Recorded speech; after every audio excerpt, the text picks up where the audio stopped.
Workplace Heroes. We love a workplace hero. It's our new thing. We launched it yesterday and we're getting to know people that are doing brilliant things at work. If you yourself are doing something great or you know somebody that is, my email, elise.evans@bbc.co.uk. Now, this is David Anderson, also known as Pep the Poet. He's from Rugeley, took the leap of faith during the pandemic, stepped away from full-time teaching at a school in Codsall to fulfil his dreams of releasing poetry books and taking poetry into schools and more. He hosts creative workshops in schools to encourage children to get into poetry and get creative. We know the benefits of creativity on our mental health. And Pep joins me now to tell us more. About giving people self-esteem and self-worth. As a little boy, I was an underachiever. I always say I was an overthinker and an underachiever. Well, I've told children poetry. David's on the phone to Elise. He is so happy.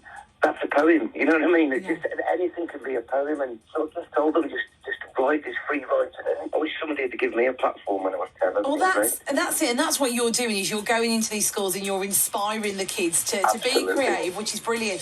So tell me about, your, obviously things are different now because obviously you can't go into schools and do these workshops. So how have you had to adapt? Have you had to go online? Until October, I went to 11 schools, 34 classes. There was 950 children who heard my poems. It was great. But after there, the barrier came down on the whole world. So I've had a lot of online workshops. A lot of them I've been doing free, and obviously different schools. But obviously I've got my first take gig in about 6 months on the 4th of March for World Book Day. Oh, of course, World Book Day. But that's a massive day usually in your calendar. Yeah.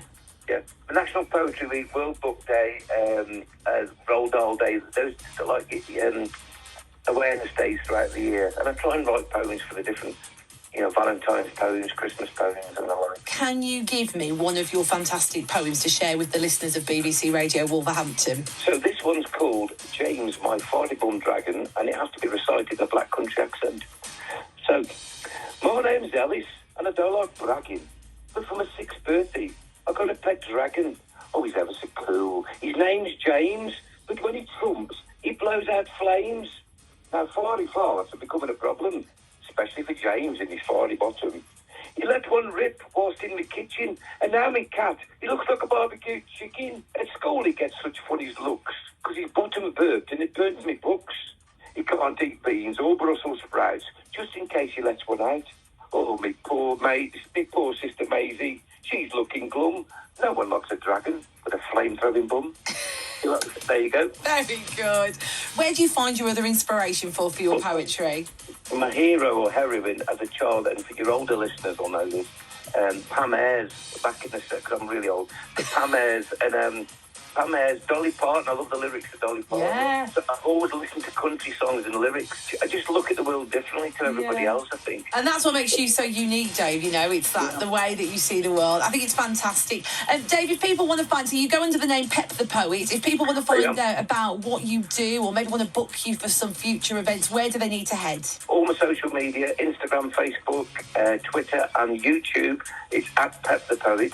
Oh, it was so lovely to chat to Dave. Pep the Poet, such a brilliant artist in his own right, stepping away from education full-time and taking that leap of faith. I think quite a few people did that. I think the lockdown really made people reevaluate stuff. So, yeah, amazing to get David Anderson on this morning. If you want to check his stuff out, like you mentioned there, it's Pep the Poet on all social media. And I've got to say, that dragon poem will stay with me for a very, very long time. Love it. It's BBC Radio Wolverhampton, 23 minutes past 7. Coming up, we're going to get to know the Lotus Sanctuary.